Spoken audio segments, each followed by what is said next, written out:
Do you think if I film on an empty stomach, I'll talk faster? I really hope so, because I am hungry.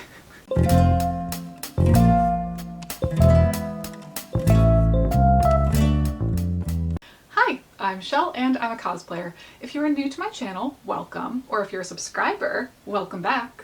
I asked and you voted, so today we are talking about TikTok. Specifically, why I left TikTok and now why I'm back.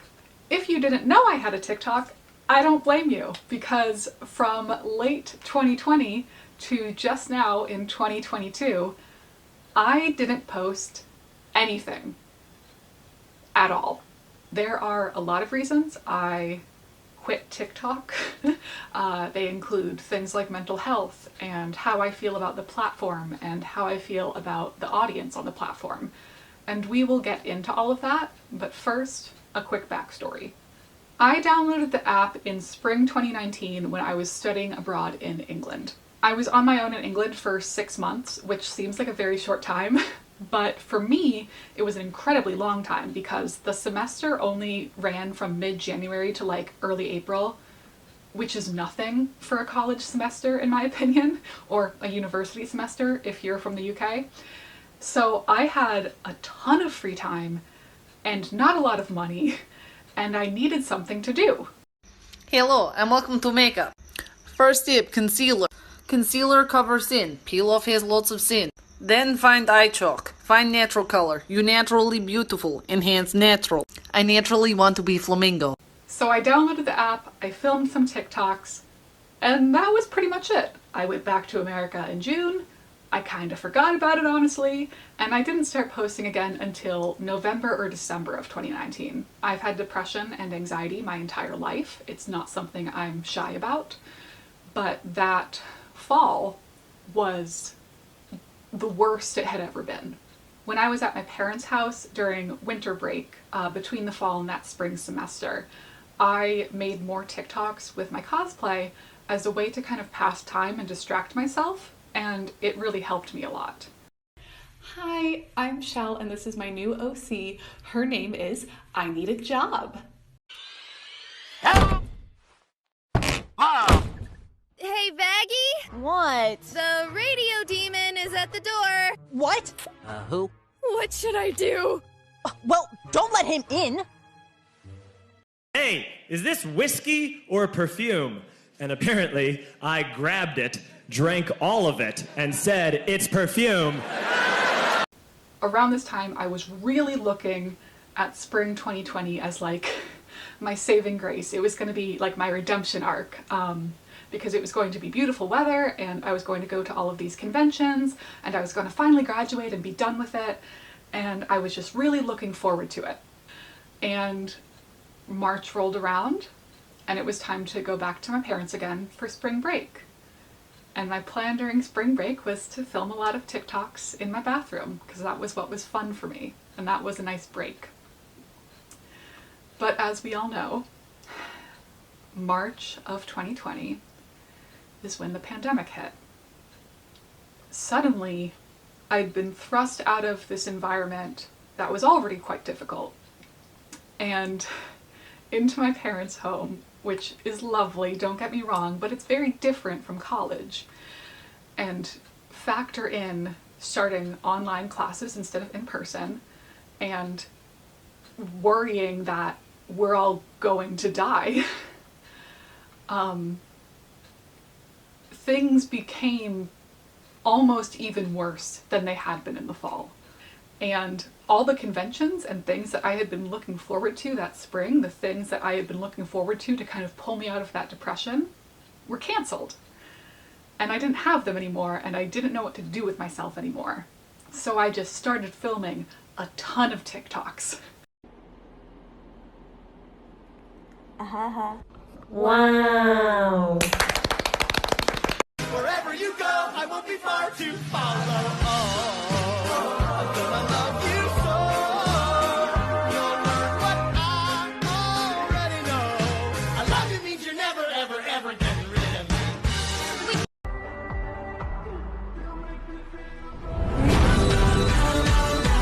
You make me feel so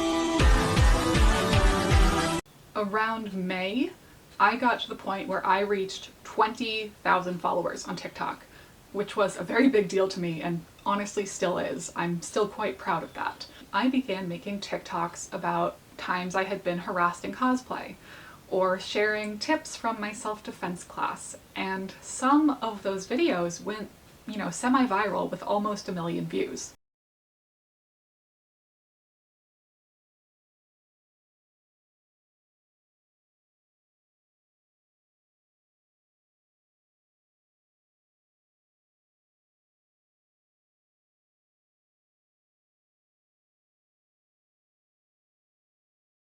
Is made for short form content.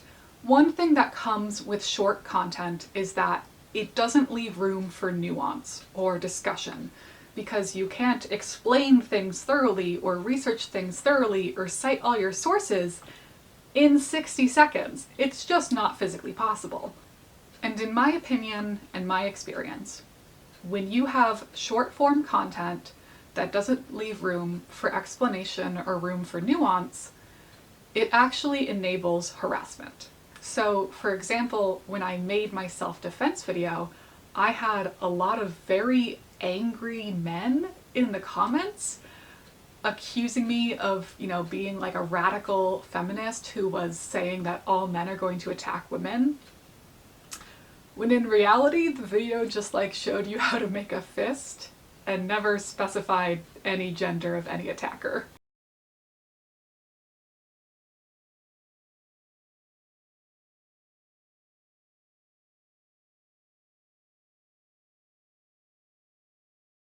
During this time, I found out, and I'm sure anyone who's had a similar experience can relate, that going viral is very much a double-edged sword. On one hand, you're getting a lot of positive feedback and a lot of new followers and a lot of likes, and that's very validating. I'm not going to, try to argue that social media isn't very validating when people respond well to something you make. It makes you happy, it makes you feel valued. But on the other hand, the more people who see something, the more weirdos come out of the woodwork and start harassing you.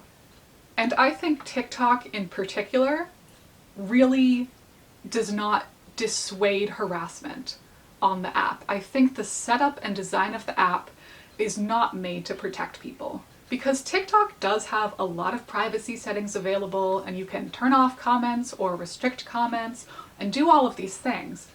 But in order to go viral like a lot of people want to do, to feel that validation and that value, you can almost use none of those settings, because every comment increases your reach and every view increases your reach. So if you're restricting only your friends to commenting, you're not going to go viral. If you're restricting only your friends or people you follow to viewing, you're not going to go viral. So in order to get this virality that people crave, you have to open yourself up to this very dark, bad side of people.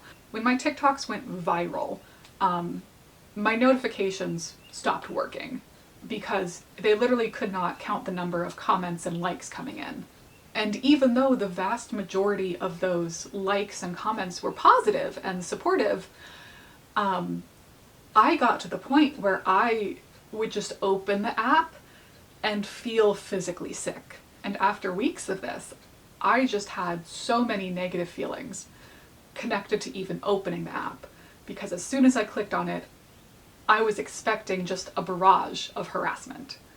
So if we're breaking down the reasons why I left TikTok, a major one is that it was a coping mechanism that turned really bad.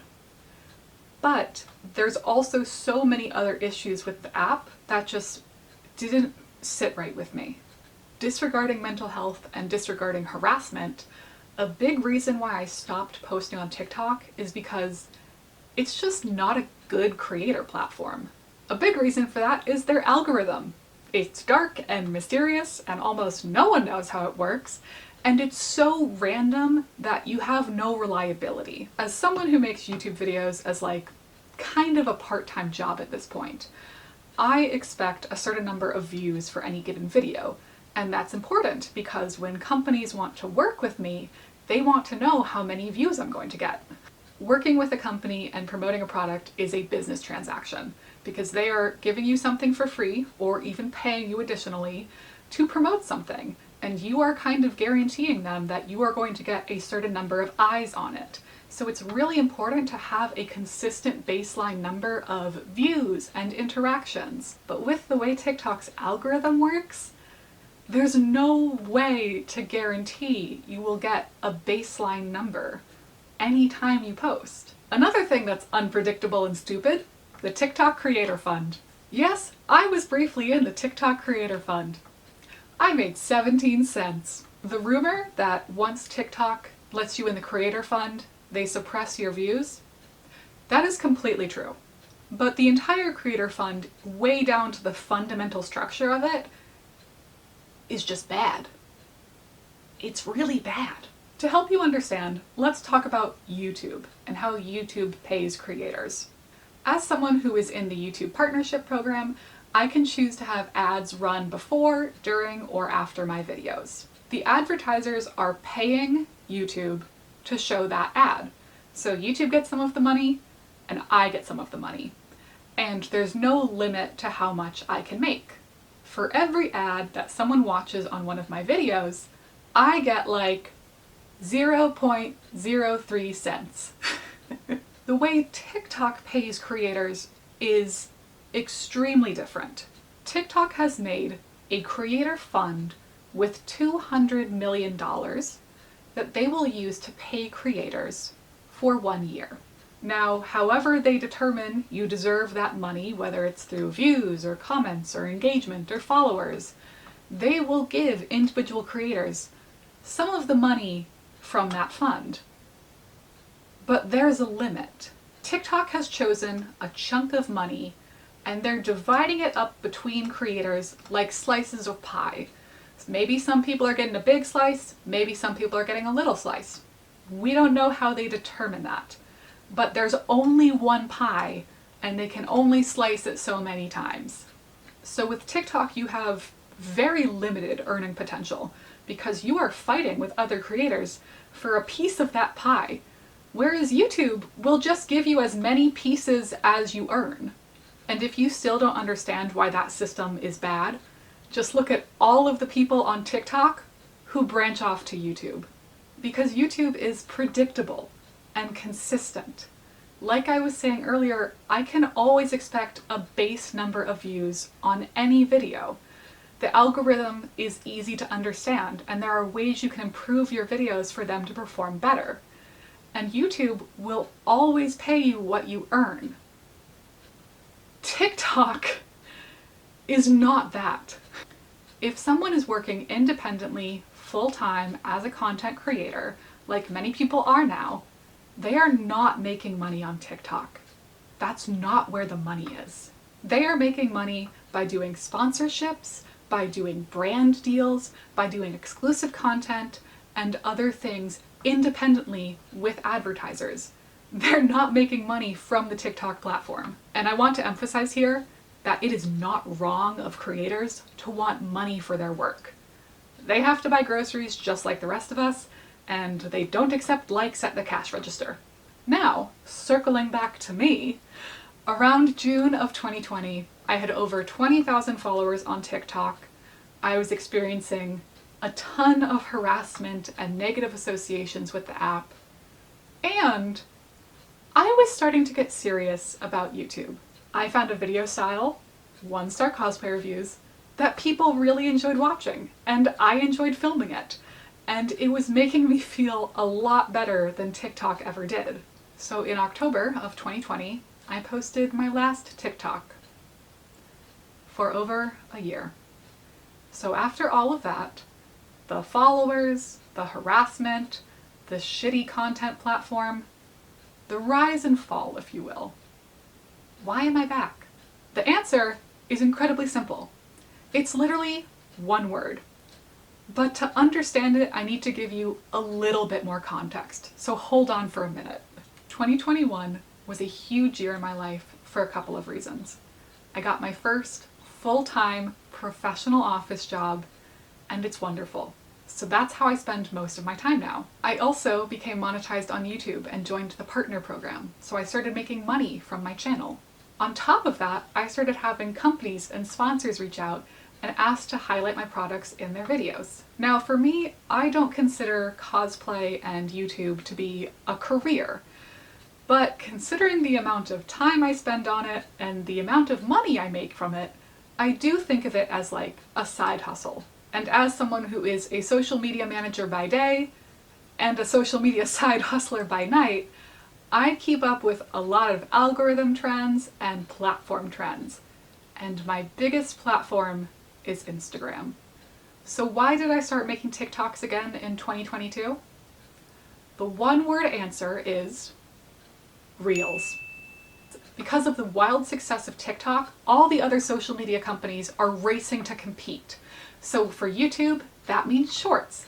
And for Instagram and Facebook, that means Reels. Remember those baseline numbers we were talking about? How I can post a YouTube video and expect a certain amount of views? I could do that with Instagram posts and expect a baseline number of likes and comments. Until a few months ago, when the algorithm changed. Now I can make an Instagram post and get very little reach compared to before. But I can make an Instagram reel and get views for days on end. I cannot emphasize enough how important reels are for Instagram right now. And if you aren't making reels, you totally should.